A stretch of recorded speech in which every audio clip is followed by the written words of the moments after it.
ఎలా జరిగింది? చాలా బాగా జరిగింది. శ్రీ లక్ష్మీ వెంకటేశ్వర సేవా ట్రస్ట్ ద్వారాగా డాక్టర్ నవీన్ కుమార్ గారు మమ్మల్ని ఇక్కడికి పంపించారు. దేశపేట టౌన్ లో టీచర్స్ కాలనీలో శ్రీ వెంకటేశ్వర భూనిలా సమేత వెంకటేశ్వర స్వామి ఆలయంలో బ్రహ్మోత్సవాల సేవకు వచ్చాము. ప్రతిరోజు ఏదో ఒక పూజ జరుగుతూనే ఉన్నాయి. ఇవాళ 4వ రోజు కుంకుమ పూజ జరిగింది. అందరికీ కృతజ్ఞతలు. మాకు ఈ అవకాశం ఇచ్చిన టెంపుల్ ట్రస్ట్ వారికి, రుక్మిణి గారికి మరియు కుంకుమ పూజలో మేము సేవ వాళ్ళం ప్రతి ఒక్కరం పాల్గొన్నాము. మాకందరికీ సారే కూడా ఇచ్చారు. జై శ్రీమన్నారాయణ. రుక్మిణి వాళ్ళు సతీ సమేతంగా ఈ సేవలో పాల్గొన్నారు. ఇది ఆనందకరమైన ఈ అవకాశం ఇచ్చిన రుక్మిణి గారికి కూడా కృతజ్ఞతలు. సతీ సమేతంగా ఈ సేవ చేశారు. మాకు ఆనందంగా ఉంది. ఇద్దరు మనం ఎక్కడ పోయినా ఎంత బాగా సేవ జరుగుతుంది మన లక్ష్మీ వెంకటేశ్వర ట్రస్ట్ లో.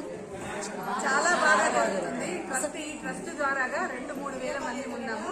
వరంగల్లో కాకుండా చుట్టుపక్కల ప్రతి ఒక్క దేవాలయంలో లక్ష్మీ వెంకటేశ్వర సేవా ట్రస్ట్ ద్వారాగా సేవలు అందించుతున్నాము. నవీన్ అయితే మన అందరికి చాలా అవకాశం ఇచ్చిన డాక్టర్ నవీన్ గారికి కృతజ్ఞతలు. చాలా ధన్యవాదాలు. నవీన్ కళలో కూడా అనుకోలేదు ఇంత మంచి సేవ చేస్తామని. ఈ ట్రస్ట్ ద్వారానే ఈ సేవ మాకు దొరికింది. జై శ్రీమన్నారాయణ. జై శ్రీమన్నారాయణ. నవీన్ సార్కు చాలా ధన్యవాదాలు. మా టెంపుల్ పంపించి అందరి సేవలను మాకు చేయించినందుకు చాలా ధన్యవాదాలు. Thank you sir.